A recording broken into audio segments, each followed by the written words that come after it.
15-16 سال سے لے کر 35 سے 40 سال کے درمیان اندازہ کریں، جبکہ نشے کی لت میں مبتلا افراد بھی نوجوانوں کی تعداد میں اضافہ ہوتا جا رہا ہے اور معاشرے میں یہ بگاڑ پیدا کر رہے ہیں۔ اب سوال یہ ہے کہ اگر ان نوجوانوں کے پاس روزگار کی صورت میں مصروفیت موجود ہو تو نہ یہ چوری ڈکیتی کی طرف جائیں گے اور نہ ملک سے باہر جائیں گے، بلکہ پاکستان کی معیشت کو مضبوط کرنے میں بنیادی کردار بھی ادا کریں گے۔ اب جہاں بے روزگاری سے ملک میں چوری ڈکیتی کی شرح بڑھ رہی ہے، وہیں ایوان میں موجود عوامی نمائندے اپنی تنخواہوں میں اضافہ کر رہے ہیں اور تنخواہوں کا پیسہ اسی عوام کی جیب سے نکال رہے ہیں، جس پر نہ چاہتے ہوئے بھی 3 لاکھ روپے کا قرض ہے، بلکہ اس سے زائد، اور بے روزگاری سے تنگ آ کر وہ ملک چھوڑنے پر مجبور ہیں۔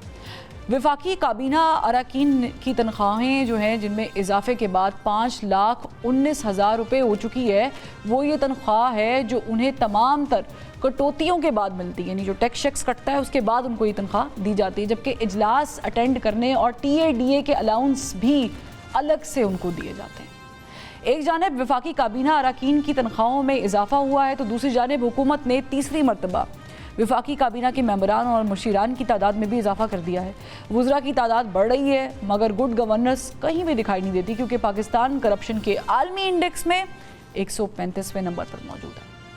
آپ اندازہ کریں کہ گزشتہ 5 سال میں صرف اسلام آباد کے احتجاج روکنے کے لیے حکومت نے 1,35 کروڑ روپے خرچ کر دیے ہیں، جبکہ خسارے کا شکار ملکی ادارے PIA کی نجکاری کرنے کے لیے جو مشیر تعینات کیے گئے تھے یا کیا گیا تھا، اسے 1,20 کروڑ روپے تنخواہ کی مد میں ادا کیے گئے ہیں۔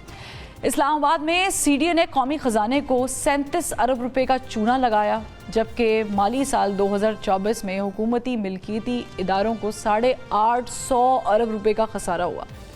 IMF کی سخت ترین شرائط نے سرمایہ کاری سمیت تمام معاشی معاملات پر ایسی پابندیاں عائد کر رکھی ہیں کہ جن سے معیشت بہتر ہونے میں زیادہ وقت لگ رہا ہے، جبکہ دہشت گردی کے ناصور کی وجہ سے سیکیورٹی ایشوز پیدا ہونے کی بنا پر معاشی ترقی جو ہے اس کی راہ میں رکاوٹیں ہیں۔ اب جب حکومت کے پاس IMF کی مجبوریاں ہیں، سرمایہ کاری کی راہ میں دہشت گردی کی رکاوٹ ہے اور عوام کو روزگار دینا کسی کی ترجیح میں ہے ہی نہیں، تو ایسے میں ملک کی معیشت کیسے بہتر ہو سکتی ہے اور عوام پر ٹیکسز کا بوجھ کس تک کم کیا جا سکتا ہے؟ اسی پر بات کرنے کے لیے میرے ساتھ بڑا زبردست پینل موجود ہے۔ اسٹوڈیو سے ہمیں جوائن کیا ہے ڈاکٹر سلمان شاہ صاحب نے، ماہر معیشت ہے، سابق وزیر خزانہ بھی رہے، ایڈوائزر ٹو CM پنجاب بھی رہ چکے ہیں۔ ان کے ساتھ ساتھ ڈاکٹر فاروق سلیم صاحب بھی ہمیں جوائن کر چکے ہیں، سابق ترجمان برائے معیشت اور توانائی امور اور ماہر معیشت بھی ہے۔ ان کے ساتھ ساتھ پروفیسر ڈاکٹر اکرام الحق صاحب بھی جوائن کر چکے ہیں، ٹیکس کے ماہر ایکسپرٹ ہے اور ماہر معیشت ہے۔ تینوں کا بہت شکریہ۔ میں شاہ صاحب آپ سے آغاز کرتی ہوں، کیونکہ گورنمنٹ ہمیں سب اچھا ہے کہ رپورٹ دے رہی ہے، ہم یہ دیکھ رہے ہیں کہ جو مہنگائی ہے وہ سنگل ڈیجٹ پہ آ گئی ہے۔ رمضان کو ہم نے گڈ بائی کہا اور یہ کہہ کر کہا کہ اب ہم نے رمضان کو بڑے اچھے طریقے سے گزارا ہے کیونکہ گورنمنٹ نے ہمارے لیے بڑا فیسیلیٹیٹ کیا ہے۔ ڈو یو تھنک یہ سب باتیں میچ کرتی ہیں؟ کیونکہ سب سے زیادہ جو ٹیکس ہے وہ میرے جیسے لوگ دے رہے ہیں، جو جاب کرتے ہیں، جو مڈل کلاس لوگ ہیں اور ہر چیز پہ ٹیکس پے کر رہے ہیں۔ آئرنی ہے کہ آپ کما رہے ہیں اس پہ ٹیکس پے کر رہے ہیں، جو خرید رہے ہیں اس پہ ٹیکس پے کر رہے ہیں، جو اشیاء آپ استعمال کر رہے ہیں اس پہ ٹیکس پے کر رہے ہیں، پھر جو ٹیکسڈ ہے already you paying tax on that as well. What's going on? دیکھیں، آئی تھنک کہ ایک تو یہ ہے کہ پاکستان میں ہسٹری جو ہے اپنی رپیٹ کرتی رہتی ہے اور ہم نے تقریباً 25 IMF پروگرام کر چکے ہیں اور ہر IMF پروگرام میں انیشلی آپ کو اسٹیبلائزیشن ملتی ہے۔ اسٹیبلائزیشن کا مطلب یہ ہے کہ آپ انفلیشن کو کسی حد تک کنٹرول کر لیتے ہیں، آپ کا جو بیلنس آف پیمنٹ ہے وہ تھوڑا سا کنٹرول ہو جاتا ہے، اور اس کے بعد مین پرابلم جو رہ جاتی ہے وہ اکنامک گروتھ کی رہ جاتی ہے کہ گروتھ ہوگی تو امپلائمنٹ جنریشن ہوگی اور آپ کی اکانومی میں اپرچونٹیز نکلیں گی۔ وہ فیز جو ہے اپرچونٹیز کا فیز وہ آتا نہیں ہے، کیونکہ تمام گورنمنٹس جو ہیں اسٹیبلائزیشن کے بعد امیجیٹلی وہ کوشش کرتی ہیں کہ بے دریغ قسم کا ریلیکس کیا جائے، اکنامک گروتھ کی طرف جایا جائے، انٹرسٹ ریٹس کو بہت نیچے کر دیا جائے، اور ایک جیسے کہ ہم نے دیکھا اس گورنمنٹ نے بھی کیا ہے۔ جی، تو اس میں یہ ہوتا ہے کہ پھر جب as soon as you start to grow تو ہم دیکھتے ہیں کہ ہماری اکانومی جو ہے وہ اس میں امپورٹس بہت زیادہ ہو جاتی ہیں اور ایکسپورٹس جو ہیں وہ کوئی خاص اس میں امپرومنٹ نہیں ہوتی، اور سڈنلی ہمارے بیلنس آف پیمنٹ کرائسس شروع ہو جاتے ہیں اور ان کو پر کرنے کے لیے ہم بوروئنگ کرنی شروع کر دیتے ہیں، اور ایکسٹرنل بوروئنگ جو ہے وہ بھی بے دریغ کرتے ہیں. اور اگر آئی ایف آئیز اور دوسرے انٹرنیشنل ادارے آپ کو سپورٹ کر رہے ہوتے ہیں تو اس سے آپ کا ایک کچھ دیر کے لیے یہ پراسپیرٹی نظر آنی شروع ہو جاتی ہے.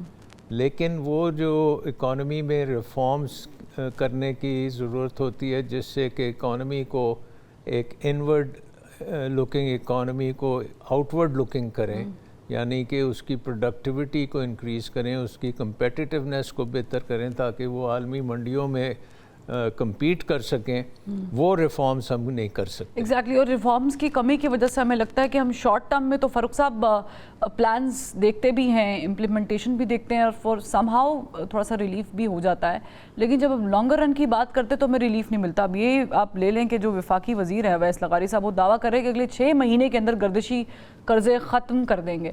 یہ پاسبل ہے؟ آپ مسکرا رہے ہیں. جی، یہ والے جملات جو ہیں یہ ہم پچھلے کئی سالوں سے جو بھی وزیر آتا ہے توانائی کا کوئی اسی قسم کی بات کرتا ہے. مجھے یاد ہے کہ پچھلے کی حکومت کے دوران بتایا گیا تھا کہ مذاکرات کمپلیٹ کر دیے گئے ہیں آئی پی پیز کے ساتھ، اور کوئی 800 ارب روپے کی بچت جو ہے وہ طے پا چکی. اس دفعہ دوبارہ سے مذاکرات ہوئے آئی پی پیز کے ساتھ اور دوبارہ سے ہمیں کوئی اسی قسم کا بتایا گیا. اس دفعہ جو اماؤنٹ تھی وہ کوئی 800-900 ارب پہ پہنچ گئی. دیکھیے، باٹم لائن از کہ جب آپ کے گھر کا بجلی کا بل، آپ کی دکان کا، آفس کا جو 60-65 روپے کا یونٹ آ رہا ہے، جب تک وہ 30-35-40 پہ نہیں پہنچتا تو جتنے مرضی نعرے لگا لیے جائیں کہ 800 ارب روپیہ بچا دیا ہے یا 900 ارب روپیہ بچا دیا ہے، تو وہ جب تک نہیں پہنچے گا، ہمارے بلوں میں نظر نہیں آئے گا، اس وقت تک آپ سوچئے کہ یہ سیاسی جملات ہیں، سیاسی نعرے ہیں.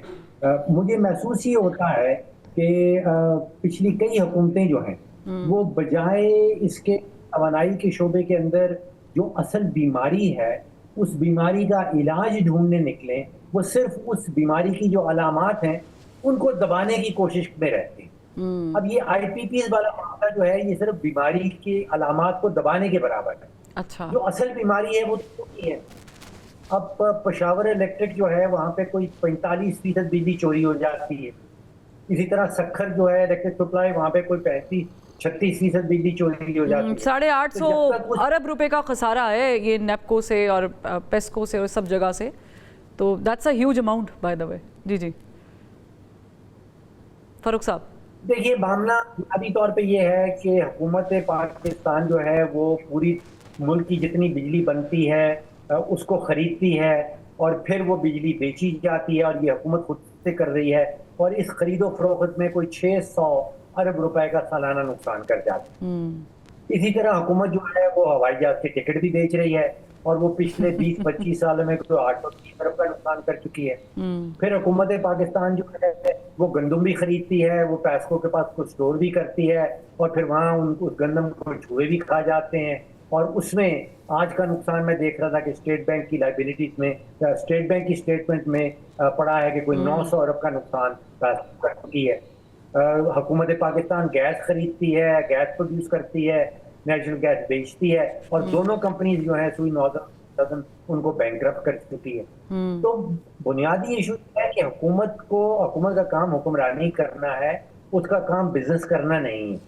اور یہ ڈاکٹر صاحب ابھی جو بنیادی اصلاحات کی بات کر رہے تھے ان میں سب سے بڑی جو ریفارم فیکٹر ہے وہ یہی ہے کہ حکومت آ جائے حکمرانی پہ اور چھوڑ دے بزنس پرائیویٹ سیکٹر کے اوپر. ٹھیک، اچھا چلیں، یہ تو آپ کی طرف سے سجیشن بھی آ گیا، لیکن ڈاکٹر اکرام صاحب اب چونکہ آئی پی پی کا ذکر چل ہی پڑا ہے اور ایک عرصے سے ہم ڈاکٹر فاروق صاحب نے بھی اس کی نشاندہی کی ہے. اب یہ جو ہم سننے میں آ تو ایسے رہا ہے کہ شاید حکومت جس جوش و جذبے کے ساتھ کام کرنے لگی ہے شاید تمام ہی آئی پی پیز کمپنی کو گھر بھیج دیا جائے گا اور ہمیں بجلی سستی ملے گی. آئرنی یہ ہے کہ ہم ٹیکس پہ ٹیکس دے رہے ہیں ان بجلی کا بھی جو بنتی ہی نہیں ہے.